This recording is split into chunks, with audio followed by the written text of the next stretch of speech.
Chris 6 News at 6 continues. Well, thousands of federal employees are back on the job after the longest government shutdown in U.S. history. And for members of our local Coast Guard contingents, that meant getting a paycheck. Here's our Ashley Portillo with more on that.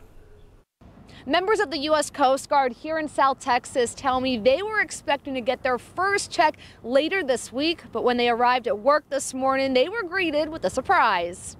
This morning, all of us got paid. The vibe over at work, much different. John D. Rice, the Chief Warrant Officer, Vice President of the South Texas Chief Petty Officer Association, says members of the Coast Guard went nearly 3 weeks without a paycheck.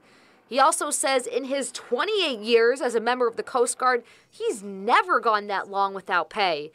And because of that, he and others faced hardships during the shutdown. It has been challenging, mostly for our younger folks that just joined. Many members relied on food, gas, and gift card donations given to them by the community just to get by. The outpouring of support from the locals has just been overwhelming. But along with this morning's paycheck, a sigh of relief. And then looking forward to the future, hoping that this doesn't happen again. Because talk of the government shutdown isn't over just yet.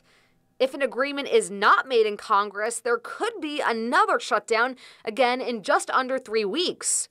Chief Warrant Officer Rice says if it were to happen again, the Coast Guard would be better prepared. I don't think it'll be as much a drag on our folks, knowing that it will be taken care of. Ashley Portillo, Chris 6 News. And by the way, those Coast Guard folks are expected to get another paycheck later on this week.